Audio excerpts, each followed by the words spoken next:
pasavyo, ili wananchi waelewe kwamba uwezo wao umefika kiwango fulani. Na kuna zile gharama zingine ambao wananchi wameweza kupropose hapa awali, wakasema jameni, mbona msipunguze gharama za kununua maua ama chai kwenye ofisi ili maisha yetu kuwa afadhali kidogo. Na pengine lile tunapambana nalo kama Wakenya ni kwamba ni kipi tutatipatia kipaumbele katika kusukuma ajenda ya taifa ili tusigaramike kwa mambo ambayo si muhimu kwa wakati huu. Kabla sija kuuliza swali jingine, Bwana Likaka, ngoja nimpe nafasi Bi Saada Mohamed Omar. Mgogoro huu wa kupanda bei ya mafuta umeathiri sekta za mahitaji kadhaa. Wewe binafsi umejifunza nini kutokana na mgogoro huo? Moja kwa moja ni umuhimu wa kutumia rasilimali ambazo tuko nazo ili kuweza kujenga akiba muda mrefu. Ni kitu ambacho kinapaswa kwa mojawapo ya malengo makuu ya muda mrefu hapa barani Afrika. Lau kama tutaweza kujifunza kujitegemea na tulichonacho, basi kuna vingi sana tunaweza kuviepusha. Vita vya Ukraine tulipatikana pia kwenye maafa hayo. Upatikanaji wa ngano na mafuta kuna kipindi hapa vilikuwa havipatikani kabisa, ilikuwa ni tabu. Hapa nchi zetu za Afrika tunaweza kutumia tukakaa tukafikiria tunakosea wapi, turekebishe wapi, tuna kipi tukitumia ambacho ni chetu sisi, tukitumia kwa manufaa yetu. Itakuwa ni jambo moja zuri sana. Dr. Bubelwa, kwa maoni yako, nini kinapaswa kufanyika katika kukabiliana na hali kama hiyo? Kunatakiwa kuwa na mikakati ya muda mrefu, muda wa kati na muda mfupi. Mikakati ya muda mrefu ni pengine Tanzania kuona umuhimu wa kuwekeza zaidi kwenye miundombinu ya matumizi ya gesi asili ambayo tunayo hapa. Hii inaweza kusaidia, kwa mfano, asilimia kama 90 ya matumizi ya nishati yakategemea zaidi gesi asili ambayo tunayo badala ya kutumia mafuta. Kuanzia mwaka 2006 ambapo Tanzania ilianza kutumia gesi kwa ajili ya kuzalisha umeme, miaka 5 baadaye Tanzania iligundulika kuwa na kiwango kikubwa cha gesi asilia, takribani futi za ujazo trilioni 57. Ni kama saizi naelekea trilioni 60 za futi za ujazo.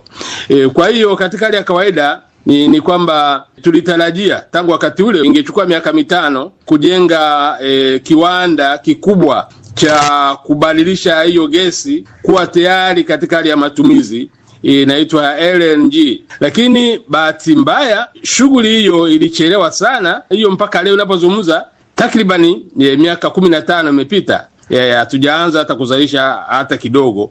Na nimesikia juzi hapa kwamba mkataba wa mwisho utasainiwa mwezi wa 6, sina uhakika, lakini pengine sema hiyo ndio hatua muhimu sana ya mkakati wa muda mrefu ambao utasaidia Tanzania kupunguza kwa 90% matumizi ya mafuta ambayo yanatumia pesa kigeni na badala yake kutumia gesi asili ambayo tunayo hapa nchini. Kwa hiyo ni eneo ambalo nadhani ni muhimu sana likazingatiwa katika mkakati wa muda mrefu, tukitaka kuondokana na matatizo ya mafuta ambayo pengine ikitokea vita nyingine ikapiganwa huko. Pengine mkakati mwingine wa muda mfupi na muda wa kati ni kuangalia badala ya kutegemea kupata mafuta kutoka Mashariki ya Kati peke yake, basi kuangalia namna ambavyo Tanzania inaweza kawa inapata mafuta kutoka kwenye nchi hizi nyingine ambazo zinapata mafuta. Lakini sasa hivi ninavyozungumza kumekuwa na mpango vile vile wa kujenga kiwanda cha kusafisha mafuta Tanga, kulingana na kwamba tayari kuna bomba ambalo tunatarajiwa kuanza kusafisha mafuta kutoka Hoima huko Uganda, magharibi mwa Uganda, kuja Tanga kwa ajili ya kusafisha mafuta ghafi kupelekwa Ulaya. Kwa hiyo pengine kati ya mikakati ya muda wa kati na mikakati ya muda mrefu inaweza ikasaidia Tanzania na pengine Afrika Mashariki kwa ujumla. Maana swala la mafuta kama nilivyosema awali sio swala la nchi moja, ni swala la mkakati wa pamoja. Bwana Likaka, kwa maoni yako, unadhani ni kwa kiasi gani Kenya imeathirika kutokana na matukio ya Mashariki ya Kati, na hasa katika swala hili tunalolizungumzia juu ya kupanda kwa bei ya mafuta? Mwenyekiti, niseme kwamba taifa la Kenya limeathirika kiasi kikubwa, kwa sababu kumbuka kwamba sisi hatuna bahati kwamba tunazalisha mafuta, tunategemea mambo yote kutoka kule ugaibuni. Na kwa sababu ya ile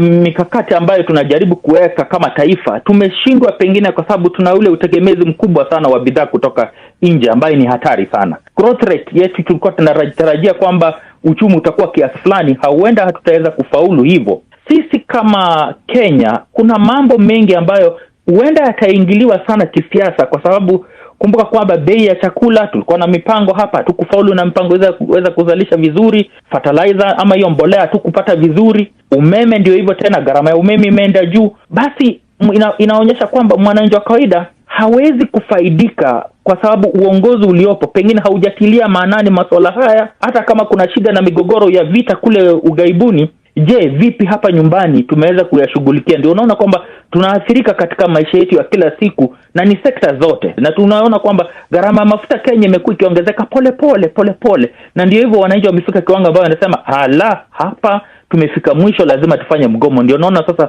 mgomo huu tena umeathiri wale ambao hawakuwemo, kwa sababu kulikuwa na uporaji, kulikuwa na mambo mengi ambayo vijana walihusika nayo ambao wameharibu uchumi. Itachukua muda tena kuweza kujisatiti na kuendelea na maisha ya kila siku. Wewe mwenyewe binafsi unaonaje, Bwana Likaka, watu wamechukua hatua sahihi kuandamana? Kwangu binafsi ninashabikia sana maandamano, kwa sababu unajua ni lugha ambayo tumeizoea, na tumeona kwamba tukifanya maandamano kama wananchi wa kawaida, serikali huwa inasikiza. Na ndio hivyo, ikiwa serikali haitataka kupunguza bei, kwa mfano nimesema ushuru karibu 9 hivi, mbona wasiondoe ushuru ule? Pengine hii entry ya mambo ya nishati itasaidia kusukuma agenda fulani kwamba serikali iweze kumsikiza mwananchi wa kawaida. Kwangu mimi naona swala ambalo limechukuliwa kwamba tufanye mgomo ni bora, kwa sababu heri tugome tuweze kuwasilisha maslahi yetu kule mbele, maanake tutaanza kujenga na tutajenga mfumo mpya ambao utakuwa unaeleweka kuliko kupelekwa vile tunavyopelekwa na matatizo ya kila siku. Bwana Karakacha, wewe kama mwenyekiti wa wamiliki wa matatu, migomo kama hii katika nchi yoyote, kwa kawaida wananchi wa kawaida ndio huwa wanaumia. Maanake wenye magari wanataka nauli ziongezwe ili kuwasaidia wafanyabiashara katika kukabiliana na gharama kubwa za mafuta pamoja na ukarabati. Unadhani kuwepo na mawasiliano ndio njia ambayo inaweza kuepusha misukosuko, ama unadhani kuna njia nyingine? Watu wakiweza kuendelea kuongea, kama kuna shida yoyote na waweza kuwasiliana, inaweza kuepuka kufanya mambo ya maandamano isiendelee. Lakini ikiwa watu wamenyamaziana, serikali imenyamaza, watu wanauliza maswali hawajibiwi, inakuwa vigumu sana, kwa sababu watu wanaona hatupati ile tunayafaa tuwe tunapata. So hiyo inakuja inaleta tashwishi, na inafanya kuwa raia na wawekezaji wa biashara wanaanza kulalamika kuwa hawasikizwi. So kuendelea mbele, nafikiri tunajaribu kuongea na serikali tuone vile hiyo itaweza kurekebishwa, ndio kusitokee vitu kama hizo, kwa sababu nchi ni yetu na tunasema ni lazima tuweza kusikizwa, na kama kuna jambo lolote serikali ni lazima ihusishe wenye biashara na pia ihusishe raia. Unadhani kipi kinatakiwa kifanyike ili kuepusha gharama kwa pande zote? Ile tunasema, ukiangalia dunia mzima kuna mambo ya dizeli ile inatumika kwa magari zetu kuendelea, na kuna teknolojia inakuja. Yafaa serikali iangalie mambo ya teknolojia. Kama saa hizi tuko na gari zinatumia stima, kuna gari zinatumia gasi, na ukiangalia upande huo unaona kuwa ni bei rahisi, inaweza ikasaidia mwananchi wa kawaida, kwa sababu itafanya mambo ya nauli rudi chini. Unadhani maelewano kati ya chama cha wamiliki wa matatu na serikali nchini Kenya yatapatikana? Tunadhani inaweza ikapatikana, kwa sababu serikali ni lazima iweze kujitokeza iseme, kwa sababu bila raia hatuwezi tukakuwa na serikali. So tunajua, kwa sababu tunajaribu kusukuma tuweze kuelewana, na tunafikiria kuwa tutapata jawabu, na tukipata jawabu tutakuwa tunasaidia wafanyabiashara na tutakuwa tunasaidia mwananchi wa kawaida. Bwana Karakacha amezungumzia juu ya kuleta matumaini ya kuleta uelewano kati ya wananchi na vyombo vya serikali. Bwana Luchetu Likaka, ungependa kusema nini? Kwangu ninashabikia kwa sababu ni vyema tuwe na yule uelewano, lakini ninaposukuma haya mambo ya mazungumzo ni kwa sababu tuna haja kwamba tuwe na majadiliano, na hasa msimamo kama mimi binafsi, msimamo wangu ni kwamba ushuru uliopo kwenye mafuta uweze kuondolewa kwa sababu ni wingi. Kwa mfano, tuko na ushuru ambao tunaita the railway levy. Mbona tuwe na railway levy ambaye ni reli, uende peleke upande wa reli, lakini inakuja kwa mafuta? Heri tuweke mgomo tuweze kupata nafasi ya kuelewana na serikali itusikiza, kwa sababu mara nyingi hii serikali iliyopo haijakuwa ikimsikiza mwananchi wa kawaida. Nitakupeleka kwenye historia. Mwaka wa 2024 ule mgomo tuliokuwa nao kwa sababu ya ile finance bill ya 2024-2025 ilipitishwa kinyume cha matakwa ya wananchi wa kawaida, na ndio hivi rais anashughulikia kwamba atatafuta mwafaka wa haraka vipi kuondoa kwamba tusiwa na maandamano makubwa. Na ndio hivyo mimi naona ni tuwapatie nafasi wajadili. Ikiwa watatupunguzia gharama, basi tutasema asante. Wakikosa kupunguza gharama, basi mimi ni mmoja wale wa kusema kwamba tutaendelea na mgomo ili tuweze kuhakikisha kwamba serikali inatusikiza. Bi Saada, umemsikia Bwana Luchetu Likaka. Wewe ungependa kuwaasa nini vijana wenzako? Yangu machache tu. Vijana wenzangu, ningewasihi kwanza tutumie njia bora za kuwasilisha matatizo yetu, na tujitahidi sana kuepuka vurugu ambazo kwa mtazamo wangu siku zote hazizai matunda. Kuna namna ya watu kuweza kuwasiliana na kukaa na kuelewana katika kutafuta mwafaka wa jambo ambalo litafaa wote. Ni vizuri pia kutafuta maelewano kutoka kwa pande zote. Vurugu kwa kweli si jambo ambalo ningependa kulisisitiza ama kulishadadia sana. Kwako Dr. Kaiza, wewe unatoa ushauri gani kuhusiana na mgogoro huu wa kupanda kwa bei za nishati duniani ambapo nchi zetu pia zimeathirika?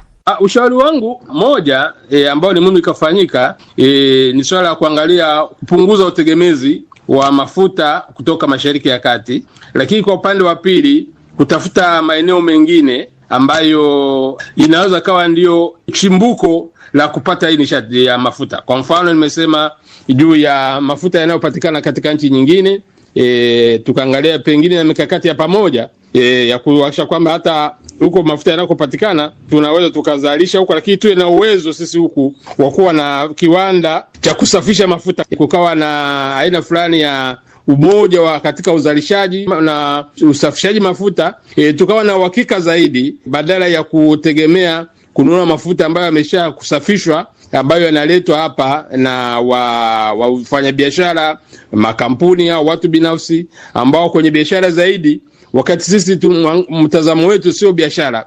Mtazamo wetu kama taifa ni usalama wa nishati, mtazamo wetu ni uwezo wa kuzalisha na taifa kujitosheleza kwa nishati. Swala la uwekezaji kwenye nishati jadidi renewable energy ni muhimu sana. Tusaidie kuhakikisha kwamba pale ambapo dunia inakoelekea na sisi tunaenda huko. Ni mambo ambayo nadhani inawezekana. Pengine hii vita ya Ghuba ya Uajemi na athari iliyotokana na vita hiyo inaweza kawa ndio tufungulie milango ya kujua kwamba kutegemea chanzo kimoja cha nishati si salama, kama tunataka tuwe na uhakika wa nishati kwa ajili ya shughuli zetu.